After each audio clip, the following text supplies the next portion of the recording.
আরে আরে, আপনি কি করছেন? আমি তো একটু আগেই ঘরবাড়ি ঝাড়ু দিয়ে পরিষ্কার করলাম, তারপর আপনি আবার ঝাড়ু দিচ্ছেন কেন? সবই তো পরিষ্কার পরিচ্ছন্নই আছে। সব পরিষ্কার পরিচ্ছন্ন আছে কোথায়? আমি তো দেখতে পাচ্ছি না। তুমি মনে হয় খাবার ছাড়া অন্য কিছু চোখে দেখতেই পাও না, তাই এই ঘরটা এত নোংরা সেটাও তুমি দেখতে পাচ্ছ না। আর তুমি যদি এই ঘরটা পরিষ্কার করেই থাকো তাহলে এত নোংরা ময়লা কোথা থেকে আসলো? আমি সত্যি বলছি, আমি আপনার দিব্যি খেয়ে বলছি, আমি কিছুক্ষণ আগেই ঘরটা পরিষ্কার করেছিলাম। আমি সব ঘর পরিষ্কার করে তারপরেই তো রেডি হতে গেলাম। ওরে বাবারে, বাড়ির খাবার খেয়ে খেয়ে তোমার পেট ভরছে না, এবার তুমি আমার নামে মিথ্যা দিব্যি খাওয়া শুরু করেছো। তুমি জানো না মিথ্যা দিব্যি করলে মানুষ মারা যায়? আমি বুঝেছি, শেষ পর্যন্ত আমাকে খেয়েই তোমার শান্তি হবে। খেয়ে খেয়ে তো এত মোটা হয়ে গেছো, তারপরও তোমার পেটের খিদে মিটছে না, শেষ পর্যন্ত শাশুড়ি মাকেও খেয়ে নেবে। আরে এসব আপনি কি বলছেন? আমি শুধুমাত্র খাদ্যবস্তু খাই, অন্য কিছু খাই না। আর তাছাড়া আমি কোথায় বেশি খাই বলুন তো? আপনি সবসময় আমার খাবারের দিকে নজর দেন, আর আমি কোনো মিথ্যা কথা বলিনি যে আপনি মারা যাবেন। বাড়িতে এত বাচ্চা কাচ্চা এসেছে, তারাই হয়তো এই ঘরটা আবার নোংরা করে দিয়েছে, না হলে আমি সত্যিই পরিষ্কার করেছিলাম। হ্যাঁ হ্যাঁ, এবার আর কোনো উপায় না পেয়ে বাচ্চাদের উপর দোষ তো চাপাবেই। কি আর বলবো, তোমার কাছ থেকে তো আর কিছু আশা করাই যাবে না। এবার আবার ছোট বৌমার আসার অপেক্ষা। আমি জানি ছোট বৌমা এই বাড়িতে আসার পর সবকিছু ঠিক হয়ে যাবে। ও, আপনার বড় বৌমা আপনার সাথে আছে, আপনার পাশে আছে। এই বাড়িতে আসার পর থেকে আপনার এত সেবা যত্ন করেছে, এখন আপনি আপনার বড় বৌমার কথা ভুলেই গেলেন, তাই তো?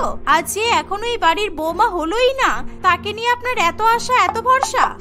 তুমি আমার সেবা যত্ন করেছো? আমাকে দেখে কেউ বলবে যে তুমি আমার সেবা যত্ন করেছো? এই বাড়িতে আসার পর থেকে তুমি যত মোটা হয়েছো, দিনের পর দিন আমি ততই রোগা হয়েছি। তুমি আমার সেবা যত্ন করলে আমি মোটা হয়ে যেতাম, আর তুমি রোগা হতে, বুঝলে? আপনি কিন্তু আমাকে আর একবারও মোটা মোটা বলে অপমান করবেন না বলে দিলাম। বিয়ে বাড়িতে এত লোকজন আছে, সবার সামনে আপনি শুধু আমাকে মোটা মোটা বলেই যাচ্ছেন। এভাবে পিয়ালি এবং তার শাশুড়ি মা রেখা দেবী দুজনে মিলে তুমুল ঝগড়া করতে থাকে। আসলে পিয়ালি ভীষণ মোটা প্রকৃতির ছিল, তবে বিয়ের আগে সে মোটা ছিল না।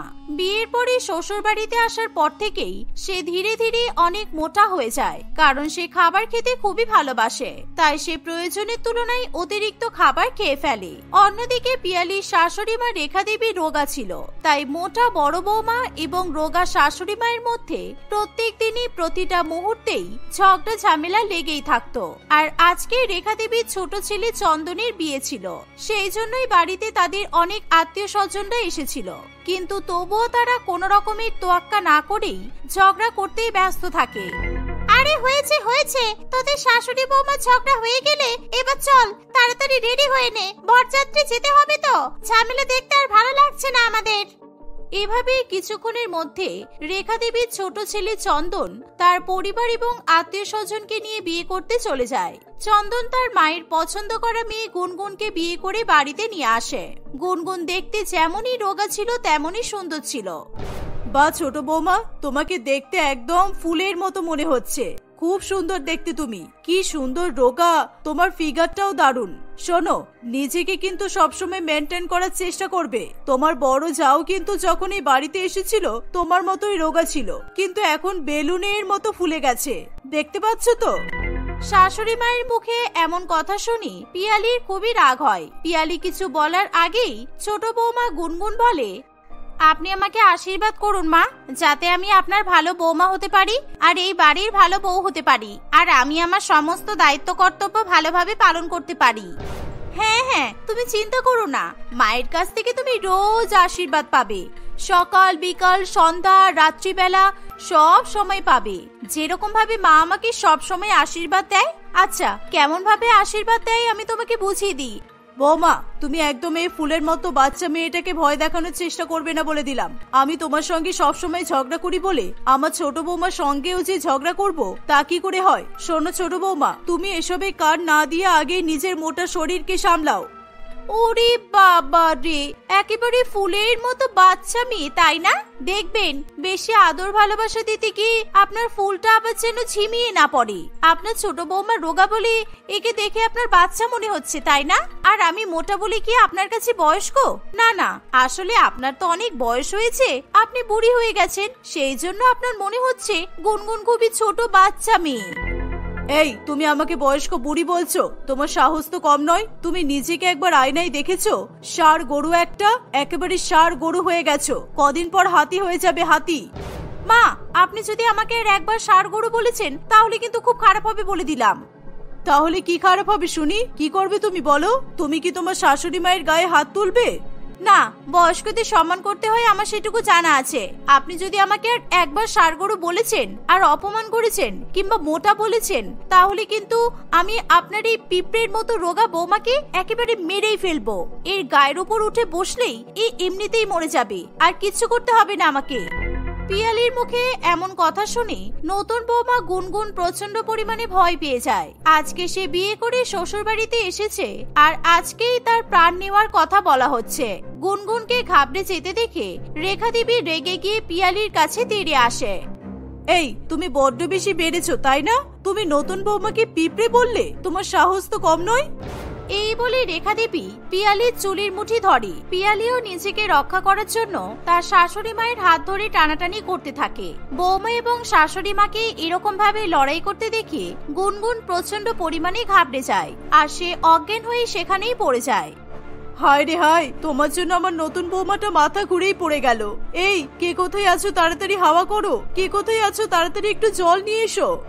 না মা, আপনার এই ফুলের মতো বাচ্চা রোগা পিঁপড়ের মতো বৌমার গায়ে হাওয়া একেবারেই দেওয়া যাবে না, কারণ এতই রোগা হাওয়া দিলে কিন্তু আপনার নতুন বৌমা উড়ে চলে যেতে পারে। আর জলও বেশি দেবেন না, আপনার ফুলের মতো বৌমা জল পেলে নষ্ট হয়ে যেতে পারে। এই তুমি তোমার মুখটা বন্ধ করবে, না হলে কিন্তু আমি তোমার মুখে এবার সেলুটেপ দিয়ে আটকে দেব।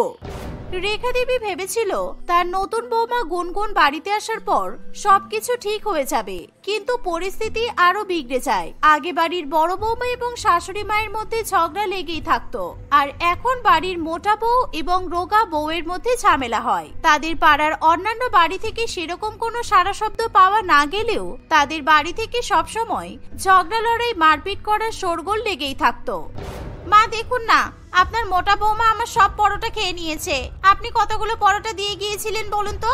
আমি মুখ ধুয়ে টেবিলে এসে বসতে বসতেই আপনার মোটা বৌমা সব পরোটা খেয়ে সাবর করে দিয়েছে। বাবারে বাবা, এত তাড়াতাড়ি তো হাতিও খাবার খেতে পারে না। তুই আমাকে মোটা বললি? তোর সাহস তো কম নয়। তোর বড্ড সাহস বেড়েছে তাই না? এইটুকু সাইজে ছোটখাটো একটা মেয়ে, তোর ভয় নেই বল? তুই আমার সঙ্গে ঝগড়া করতে আসছিস? তোমার সাথে ঝগড়া করার আমার কোনো ইচ্ছা নেই। তুমি আমার ভাগের পরোটাগুলো কেন খেয়ে নিলে সেটা বলো। একজন সাধারণ মানুষ তো 4-5টার বেশি পরোটা খেতেই পারবে না, আর তুমি একাই 10টা পরোটা কিভাবে খেলে?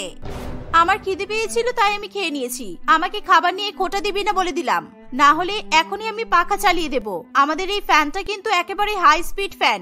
একবার ফ্যানটা চালালেই তুই যে উড়ে কোথায় পালাবি তোকে খুঁজে পাওয়াই মুশকিল হয়ে যাবে। তোর বাপের বাড়ির লোকজন হ্যারিকেন হাতে নিয়ে খুঁজলেও তোকে খুঁজে পাবে না। দেখেছেন তো মা, দেখেছেন কেমন বাজে বাজে কথা বলছে। মা আপনি বলুন তো, আপনার রোগা মেয়ে পছন্দ নাকি মোটা মেয়ে? রোগা হওয়া ভালো নাকি মোটা হওয়া ভালো? আপনি বলুন।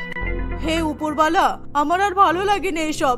রোজ রোজ বাড়িতে ঝগড়া, সকাল হতেই শুরু হয়ে গেল, এবার সারা দিন চলবে। আমি আর পারছি না উপরওয়ালা, আমি আর পারছি না। তুমি আমাকে তুলে নাও, তাহলেই আমি শান্তি পাবো। হ্যাঁ মা, উপরওয়ালা তো আমাকে আর আপনাকে তুলে নিতে পারবে, কারণ আমরা রোগা, আমরা খুবই হালকা। আমাদেরকে তুলতে উপরওয়ালার কোনো কষ্টই হবে না। কিন্তু এই যে মোটা হাতি, একে তো উপরওয়ালা সহজে তুলতেই পারবে না। একে তোলার জন্য উপরওয়ালারও ক্রেনের প্রয়োজন হবে। কি আমি ঠিক বললাম তো? এই তোর লজ্জা করছে না? তুই উপরওয়ালাকে নিয়ে মজা করছিস? তোর বাবা মা তোকে এই শিক্ষা দিয়ে পাঠিয়েছে তাই তো? এভাবেই রোগা এবং মোটা বউ দুজনেই খাবার টেবিলে বসে ঝগড়া করতে থাকে। রেখা দেবী প্রচন্ড বিরক্ত হয়ে বলে, দেখো তোমাদের ঝগড়ার মাঝখানে থাকতে আমার আর ভালো লাগছে না। এই বাড়িতে একেবারে টেকাই মুশকিল হয়ে গেছে। সব সময় রোগা মোটা মোটা রোগা নিয়ে ঝামেলা আর ভালো লাগে না। আমি কদিনের জন্য আমার দিদির বাড়িতে থাকতে যাব, কবে আসবো তার কোনো ঠিক নেই। তোমরা আমাকে ফোন করে বিরক্ত করবে না। এই বলে রেখা দেবী তার ব্যাগপত্র গোছাতে শুরু করে। না মা, আপনি এমন করবেন না। আপনি বাড়ি ছেড়ে যাবেন না দয়া করে। এর আগেও তো আমি আপনার সঙ্গে অনেক ঝগড়া করেছি। আপনাকে কখনো বাড়ি ছেড়ে যেতে হয়েছে বলুন তো? যেই থেকে আপনার এই রোগা বৌমা বাড়িতে এসেছে সেই থেকে তো আমাদের বাড়িতে ঝগড়া ঝামেলা আরো বেড়েই গেছে। যত নষ্টের গোড়া তো তুমি। যতদিন তুমি এই বাড়িতে থাকবে ততদিন এই বাড়িতে ঝগড়া হতেই থাকবে। তুমি যদি আমার ভাগের পরোটা না খেতে তাহলে তো কোনো ঝগড়াই হতো না। মা, আপনি এখন এসব বাদ দিন। আপনি দয়া করে বাড়ি ছেড়ে যাবেন না মা। আপনি আমার কথাটা অন্তত শুনুন। আপনি কি আমার কথাও শুনবেন না? কেন রে মা, তোর কথা কেন শুনবে? তুই রোগা বলে কি মা সবসময় তোর কথাই শুনবে? আমি মোটা বলে, আমি দেখতে খারাপ বলে মা আমার কথা শুনবে না? মা, আপনি একদম এর কথা শুনবেন না। আপনি যান, আপনি আপনার দিদির বাড়ি থেকে বরং ঘুরেই আসুন, আপনার ভালো লাগবে। এমনিও তো আপনি সেরকম ভাবে কোথাও যান না। এই, তুমি তো খুব শেয়ানা। শাশুড়ি মাকে এই বাড়ি থেকে বিদায় করতে চাইছো? বুঝেছি, শাশুড়ি মা বাড়ি থেকে চলে গেলে তোমার তো খুব ভালো হবে। তুমি তাহলে বেশি বেশি করে খাবার খেতে পারবে, কেউ কিছু বলার থাকবে না, তাই তো? তুমি তো এটা ভেবেই শাশুড়ি মাকে চলে যেতে বলছো। মা, আপনি কোথাও যাবেন না, আপনি বাড়িতেই থাকুন। না হলে আপনি যদি 1 মাস পর বাড়িতে আসেন তাহলে কিন্তু কোনো কিছুই আর বাকি থাকবে না। এই মোটা মহিলা সবকিছু খেয়ে নেবে। পারলে আমাকে এই ঘরবাড়ি জিনিসপত্র সব খেয়ে নেবে, সব। এই, তোকে কেন খেতে যাবো রে আমি? তুই যদি কোথাও মরে পড়ে থাকিস তোকে দেখে চিলসও কোনো খেতে আসবে না। এমনকি জঙ্গলের বাঘ ভাল্লুকও তোকে দেখে লজ্জা পেয়ে পালিয়ে যাবে, কারণ তোর গায়ে হাড় ছাড়া আর কি আছে বলতো? তোমরা দুজনে ঝগড়া করতেই থাকো, আমি চললাম। 1 মাস পর আমি বাড়িতে আসবো। 1 মাস পর যদি বাড়িতে এসে আমি দেখেছি এরকমই অবস্থা, তাহলে কিন্তু আমি ঘর বাড়ি বিক্রি করে দিয়ে সারা জীবনের মতো এই এলাকা ছেড়ে চলে যাব। এই বলে রেখা দেবী সেখান থেকে চলে যায়। শাশুড়ি মা বাড়ি ছেড়ে চলে যাওয়ার পরও তাদের দুই জায়ের উপর কোনো রকমের প্রভাব পড়ে না। এখন তারা দুজনেই আরো বেশি পরিমাণে ঝগড়া ঝামেলা করে। এরকম ভাবে কিছুদিন কাটে। একদিন হঠাৎ করে ভূমিকম্প দেখা দেয়, আর তাদের বাড়িটা বহু বছরের পুরানো এবং দুর্বল হওয়ায় ভূমিকম্পের ফলে বাড়িটা নড়তে শুরু করে। এর ফলে পিয়ালি এবং গুনগুন দুজনেই খুবই ভয় পেয়ে যায়। তারা সেখান থেকে পালিয়ে যাওয়ার আগেই তাদের বাড়ির ছাদের উপর থেকে একটা অংশ ভেঙে গিয়ে নিচের দিকে নেমে আসে, আর ঠিক সেখানেই গুনগুন দাঁড়িয়েছিল। পিয়ালি সেটা দেখে খুবই ভয় পেয়ে যায়। গুনগুনও ভয় পেয়ে সেখানেই বসে পড়ে। পিয়ালি গুনগুনকে বাঁচানোর জন্য তাড়াতাড়ি করে গুনগুনের শরীরকে আড়াল করে সেখানেই দাঁড়িয়ে পড়ে, যাতে ওই ভাঙা অংশ গুনগুনের গায়ের উপর না পড়ে। এর ফলে গুনগুন রক্ষা পেলেও পিয়ালির প্রচন্ড পরিমাণে আঘাত লাগে। ততক্ষণে ভূমিকম্প বন্ধ হয়ে যায়। এরকম রক্তারক্তি কাণ্ড দেখে গুনগুন কান্নাকাটি করতে শুরু করে। দিদি, তুমি আমাকে বাঁচানোর জন্য এরকম কেন করলে? এবার আমি কি করব? গুনগুন তাড়াতাড়ি করে পিয়ালিকে হাসপাতালে নিয়ে যায়। সৌভাগ্যবশত পিয়ালির বড়সড় কোনো ক্ষতি হয় না। 4-5 দিনের মধ্যে পিয়ালি সুস্থ হয়ে বাড়িতে ফিরে আসে। আমি তো ভাবতেও পারিনি দিদি, তুমি আমাকে রক্ষা করার জন্য নিজের কথাও ভাববে না। আমাকে ক্ষমা করে দাও। তুমি মোটা বলে আমি তোমাকে অনেক অপমান করেছি। আমার কোনো দিদি নেই, কিন্তু তোমাকে পেয়ে মনে হচ্ছে আমি সত্যিই নিজের দিদিকে পেয়ে গেছি। আমি আর তোমাকে কখনো অপমান করব না। না রে বোন, তোর কোনো কথাতেই আমি কিচ্ছু মনে করিনি। তুই তো আমার ছোট বোনের মতোই, আর দিদি আর বোনের সম্পর্ক তো এরকমই হয়। তবে আমরা আর কখনো সিরিয়াস কিছু নিয়ে ঝগড়া করব না, কেমন? শাশুড়ি মা বাড়ি ফিরে এলে আমরা শাশুড়ি মায়ের কাছেও ক্ষমা চেয়ে নেব। এমন সময় রেখা দেবী সেখানে চলে আসে। সে তার 2 বৌমার মধ্যে এরকম পরিবর্তন দেখে খুবই খুশি হয়। এভাবে সেদিনের পর থেকে তাদের সংসারে শান্তি নেমে আসে। উষা দেবীর বাড়ির বাঙালি বউ লতা বাজার থেকে একটা বড় কাতলা মাছ নিয়ে বাড়ি চলে আসে। তার শাশুড়ি মা তার হাতে এরকম বড় আস্ত একটা কাতলা মাছ দেখে ভীষণ পরিমাণে ভয় পেয়ে যায়। উষা দেবী এবং তার ছেলে রাম এক অন্য শহরে ভিন্ন ভাষাভাষী পাড়ার মধ্যে থাকতো, তাই তারা নিজেদের বাঙালিয়ানাকে প্রায় ভুলেই যায়। তারা সেই পাড়ার মধ্যে বসবাসকারী অন্যান্য মানুষদের মতো করে জীবনযাপন করা শুরু করেছিল। কিন্তু লতার সঙ্গে রামের বিয়ে হওয়ায় উষা দেবী খুবই সমস্যায় পড়ে, কারণ লতা ছিল একদম আদ্যপান্ত এক বাঙালি বউ। বৌমা, তুমি বাড়ির মধ্যে এই বড় কাতলা মাছটাকে কেন কিনে এনেছো? তুমি জানো না আমি আর রাম কেউ মাছ খাই না?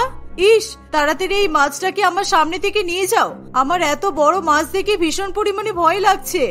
লতা তার শাশুড়ি মাকে ভীষণ পরিমাণে ভয় পেতে দেখে মনে মনে খুবই খুশি হয়। সে বেশি বেশি পরিমাণে সেই মাছটা তার শাশুড়ি মায়ের নাক মুখের সামনে নিয়ে আসে এবং তাকে ইচ্ছা করে ভয় দেখাতে থাকে। এর ফলে উষা দেবী লাফ মেরে সোফার উপর গিয়ে বসে পড়ে। মা দেখুন, মাছটা কি সুন্দর, দেখুন দেখুন, এত সুন্দর মাছ আপনি আগে কখনো দেখেছেন? আজকে এই মাছটাকে আমি ভালো করে কেটে রান্না করব। আচ্ছা মুশকিল তো, আপনি মাছ দেখে ভয় পাচ্ছেন কেন? মাছ দেখে এভাবে কেউ পালায় নাকি? এই বলে লতা তার শাশুড়ি মায়ের সামনে হাসতে হাসতে সেই মাছটাকে নিয়ে যায়, যা উষা দেবী একেবারেই সহ্য করতে পারে না। সে মাছের আষ্টে গন্ধে তার নাকে কাপড় ঢাকা দেয়। তুমি দয়া করে এই মাছটাকে রান্নাঘরে নিয়ে যাও। আমার চোখের সামনে বেশিক্ষণ মাছ হাতে নিয়ে ঘুরে বেড়াবি না, কারণ আমরা বর্ষাকালে আমিষ খাই না। আমিষ খেলে আমাদের পেট খারাপ করে, তাই আমরা জীবনে কখনো মাছ খাইনি। এই জলের পোকাকে কেউ খাই? তুমি যদি নিরামিষ খাও তাহলে আমারও খুব ভালো লাগবে। বাঙালি বউ হয়ে আমি মাছ খাবো না আর মাছের বদলে আমি নিরামিষ খাবো? সেটা কখনো হতেই পারে না। এই বলে লতা রান্নাঘরে মাছ নিয়ে চলে যায়। সে মাছটিকে ভালো করে কেটে সুন্দর করে কাতলা মাছের দই কালিয়া রান্না করে। সে তার শ্বশুরবাড়ির পরিবারের সঙ্গে একই টেবিলে বসে কাতলা মাছের কালিয়া দিয়ে ভাত মেখে স্বাদ করে খেতে থাকে। অন্যদিকে তার শাশুড়ি মা এবং স্বামী নিরামিষ তরকারি দিয়ে ভাত খায়। লতাকে এভাবে মাছ দিয়ে ভাত খেতে দেখে ঘৃণায় তাদের গা গুলিয়ে ওঠে।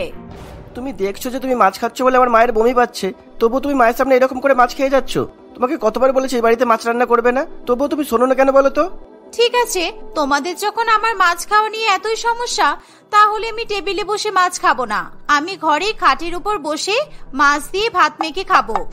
লতার খাটের উপর বসে মাছ খাওয়ার কথা শুনে তার শাশুড়ি মা খুবই ভয় পেয়ে যায়। সে তার বৌমাকে এরকম কাজ করতে বারণ করে। উষা দেবী লতাকে অন্তত কিছুদিনের জন্য মাছ না খাওয়ার জন্য অনুরোধ করে। উষা দেবীর এরকম কাকুতি মিনতি শুনে লতার খুবই খারাপ লাগে। এর ফলে তার আর কিছু করার থাকে না। ঠিক আছে মা, আপনি যখন এতবার করে আমাকে মাছ খেতে বারণ করছেন, তাহলে আমি আপনার কথা রাখবো। আমার হাজার কষ্ট হলেও আমি আর মাছ খাবো না। আসলে ছোটবেলা থেকে বাঙালি আদব কায়দায় মানুষ হয়েছি তো, সেই জন্য মাছ না খেয়ে থাকার কথা আমি ভাবতেই পারি না। আজ থেকে 20 বছর আগে লতার বাবা শ্যামল বাবু এবং রামের বাবা অনুরাগ বাবু একই অফিসে চাকরি করত। সেই চাকরি সূত্রে তাদের মধ্যে এক গভীর বন্ধুত্ব হয়েছিল। কিছুদিন পর শ্যামল বাবুর মেয়ে হলে এবং অনুরাগ বাবুর ঘরে পুত্র সন্তান জন্মগ্রহণ করলে তারা দুই বন্ধু মিলে তাদের ছেলে মেয়েদের বিয়ে দেবে বলে ঠিক করে। কিন্তু রাম এক অন্য ভাষা সম্প্রদায়ের অন্তর্গত হওয়ায় প্রথমেই উষা দেবী কিছুতেই তাদের এই বিয়ের কথা মেনে নিতে পারে না। তারা যখন একই কলেজে পড়াশোনা করার জন্য ভর্তি হয়, তখন তাদের বন্ধুত্ব আরো গভীর হয়। একদিন তারা দুজনে বসে গল্প করছে, এমন সময় আমি তো সেই কখন থেকে তোমার মুখ থেকে একটা কিরকম বিচ্ছিরি আসতে গন্ধ পাচ্ছি। লতা, তুমি সকাল সকাল উঠে দাঁত ব্রাশ করোনি? ইস, তুমি কি নোংরা! প্রত্যেকদিন সকালে উঠে দাঁত মাজবে তো, তা না হলে তো তোমার দাঁতের ক্ষতি হয়ে যাবে। আরে, আমি দাঁত ব্রাশ করবো না কেন? বাড়ি থেকে বেরোনোর আগে আমি মাছের ঝোল দিয়ে ভাত খেয়ে এসেছি, তাই আমার মুখ থেকে মাছের গন্ধ বেরোচ্ছে। আর এই গন্ধটা কি ভালো? তোমার তো সাহস কম নয়, তুমি মাছের গন্ধকে খারাপ বলছো? ইস, আমার পরিবারে একদম মাছ খাওয়ার প্রচলন নেই, তাই তুমি যদি মাছটা না খাও তাহলে খুব ভালো হয়। আমার মা একেবারে মাছ জিনিসটাকে দু চোখে দেখতে পারে না, আর আমিও মাছ খাই না। এই কথা শুনে লতার মন খারাপ হয়ে যায়, কিন্তু সে এরকম ভাবে মাছ না খাওয়ার কথাটাকে বেশি পাত্তা দিতে চায় না। কয়েক মাস পর তাদের বিয়ে হয়ে গেলে লতা তার শ্বশুরবাড়িতে চলে আসে এবং সেখানে এসে সে মাছ খাওয়া শুরু করে। কিন্তু উষা দেবী তাকে মাছ না খাওয়ার জন্য অনুরোধ করায় সে শেষ পর্যন্ত মাছ খাবে না এরকম কথা দেয়। এই দেখে উষা দেবী খুবই খুশি হয়।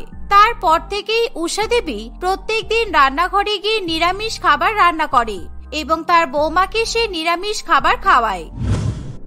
একদিন লতা টেবিলে বসে নিরামিষ খাবার খাচ্ছে, এমন সময় ঝমঝমিয়ে বৃষ্টি নেমে আসে। ইস, বাইরে কি জোরে বৃষ্টি পড়ছে! এই বৃষ্টির মধ্যে গরম গরম খিচুড়ি আর দুটো ইলিশ মাছ ভাজা খেতে হয়। এই বর্ষাকালে একদিনও ইলিশ মাছ ভাজা খেতে পারলাম না। আমার শাশুড়ি মায়ের জ্বালাই দেখছি আমার মাছ খাওয়াটা সারা জীবনের মতো বন্ধ হয়ে গেল। লতার এই সমস্ত কথা উষা দেবী শুনতে পায় এবং তার কাছে এসে বলে, এই যে, তুমি আগের দিন তো আমাকে কত বড় বড় কথা বললে যে তুমি নাকি আর কখনো মাছ খাবে না, আর এই কয়েকদিনেই তুমি সেটা ভুলে গেলে। এখন বৃষ্টি দেখে তোমার মনে এখন মাছ খাওয়ার ইচ্ছা জাগলো? আরে না না, আপনি আমাকে ভুল ভাবছেন। আমি ঠিক সেইভাবে কথাটা বলতে চাইনি। ছোটবেলা থেকে বর্ষাকাল পড়লে ইলিশ মাছ খেয়েছি তো, তাই একটু ছোটবেলার স্মৃতিচারণ করছিলাম। আর তাছাড়া মাছ খাওয়ার ইচ্ছা প্রকাশ করা আর সেই মাছ মুখে দেওয়ার মধ্যে তো আকাশ পাতাল পার্থক্য আছে। এই বলে লতা মন খারাপ করে তার ঘরে চলে যায়। সে বাঙালি বউ হয়ে বাঙালিদের মতো খাবার খেতে না পেরে তার মনে ভীষণ পরিমাণে কষ্ট লাগে, কিন্তু সে তার শ্বশুরবাড়ির লোককে সেই কষ্টের কথা প্রকাশ করতে পারে না। একদিন হঠাৎ করে রাম অফিস থেকে ফেরার সময় একটি অ্যাকোয়ারিয়াম করে সুন্দর সুন্দর রঙিন মাছ নিয়ে বাড়িতে ফেরে। রামের হাতে মাছ দেখে তার বউ এবং মা ভীষণ পরিমাণে অবাক হয়। আমার বাঙালি বউ একেই মাছ মাছ করে আমার মাথাটা পাগল করে দিচ্ছে, আর তার উপর তুই জলের মধ্যে জ্যান্ত মাছ নিয়ে চলে এসেছিস কেন? তোরও কি তোর বউয়ের মতো মাছ খেতে ইচ্ছে হয়েছে? আরে না মা, তুমি আমায় ভুল বুঝছো। আজকে আমার অফিসে প্রমোশন হয়েছে, তাই অফিস কলিগরা সবাই মিলে এই জ্যান্ত মাছ ভর্তি অ্যাকোয়ারিয়ামটা আমাকে গিফট করেছে। আর আমি যদি সকলের কাছ থেকে গিফটটা না নিই তাহলে তাদের ভীষণ খারাপ লাগবে। ঠিক সেই কারণেই আমি জ্যান্ত মাছ ভর্তি অ্যাকোয়ারিয়ামটা নিয়ে চলে এসেছি। আরে ভালো করেছো, মাছ নয় নাই খেতে পারলাম, কিন্তু এই জ্যান্ত মাছ ভর্তি অ্যাকোয়ারিয়ামটা তো ঘরের মধ্যে সাজিয়ে রাখলে আমি মনের শোকে মাছের দিকে তাকিয়ে তো বসে থাকতে পারবো। এর থেকে বড় আনন্দের আর কিছুই হতে পারে না। তুমি যাও, ঘরের মধ্যে গিয়ে অ্যাকোয়ারিয়ামটা সাজিয়ে রেখে এসো।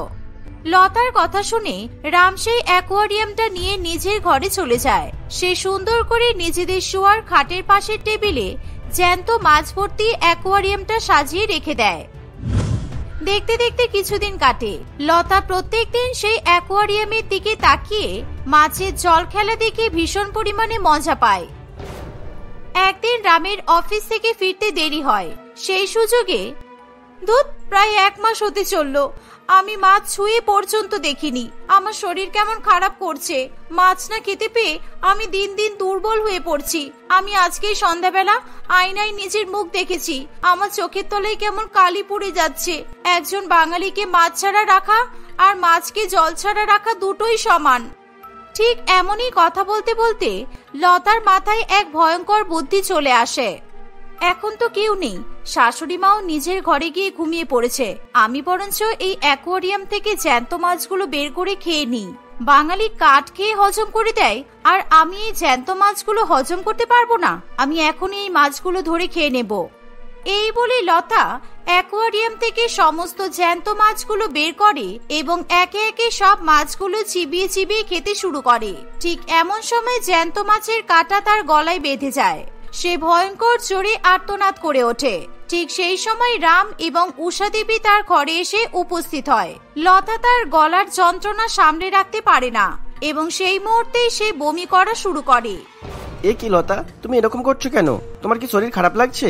আর আমাদের এই অ্যাকোয়ারিয়ামের মাছগুলো কোথায় গেল? সকালে যাওয়ার সময় মাছগুলোকে তো আমি ওই জলের মধ্যেই দেখেছিলাম।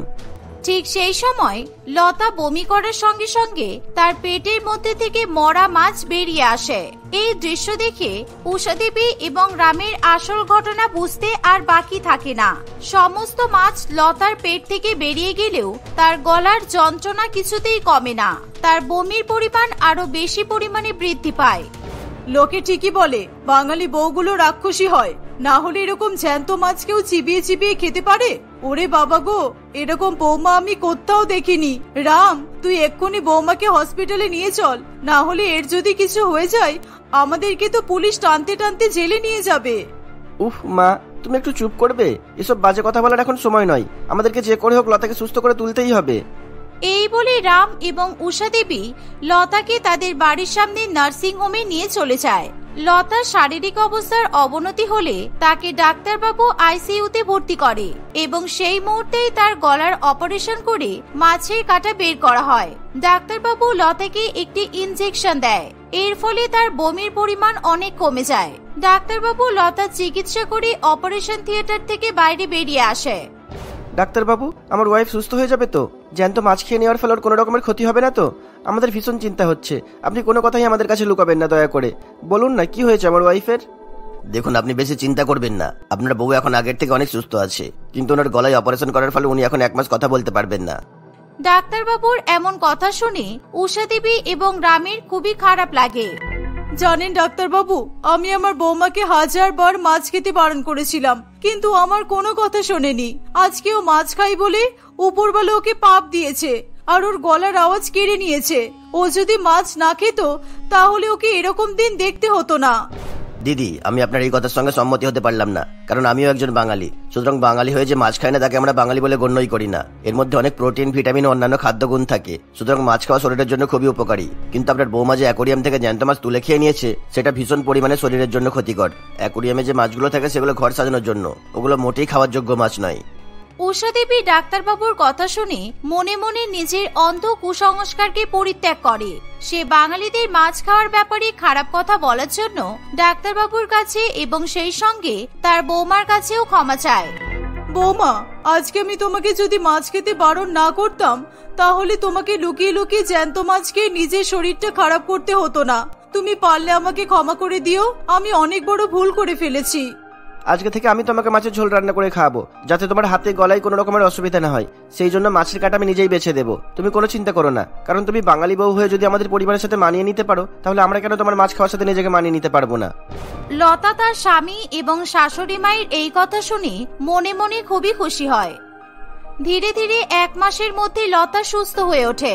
সে আবার আগের মতো নিজের গলায় সুন্দরভাবে কথা বলতে শুরু করে। আচ্ছা, আজকে তো বৃষ্টি পড়ছে, তাহলে রাম, তুমি আমাকে ইলিশ মাছ খাওয়াবে? আমার ইলিশ মাছ খেতে খুব ভালো লাগে। আজকে শুধু আমি তোমাকে ইলিশ মাছ খাওয়াবো না, আমিও গরম গরম খিচুড়ি দিয়ে ইলিশ মাছ ভাজা খাবো। কারণ মাছ না খেয়ে খেয়ে আমার শরীর ভীষণ পরিমাণে দুর্বল হয়ে যাচ্ছে। আর তাছাড়া সেই ছোটবেলা থেকে নিরামিষ খেতে খেতে আমার মুখটাও একেবারে পচে গেছে। সুতরাং আমিও তোমার মতো মাছ খাবো। রামের মুখে এমন কথা শুনে লতা খুবই খুশি হয়। রাম বাজার থেকে বড় বড় ডিমওয়ালা ইলিশ মাছ কিনে নিয়ে চলে আসে। লতা গরম গরম খিচুড়ি এবং ইলিশ মাছ ভাজা করে। উষা দেবী নিরামিষ খেলেও রাম এবং লতা দুজনে মিলে ইলিশ মাছ ভাজার সঙ্গে গরম গরম খিচুড়ি খায়। রামের ইলিশ মাছ ভাজা খেয়ে ভীষণ পরিমাণে ভালো লাগে। এভাবেই বাঙালি বউয়ের সঙ্গে তার পরিবার মিলেমিশে মানিয়ে গুছিয়ে সংসার করতে থাকে।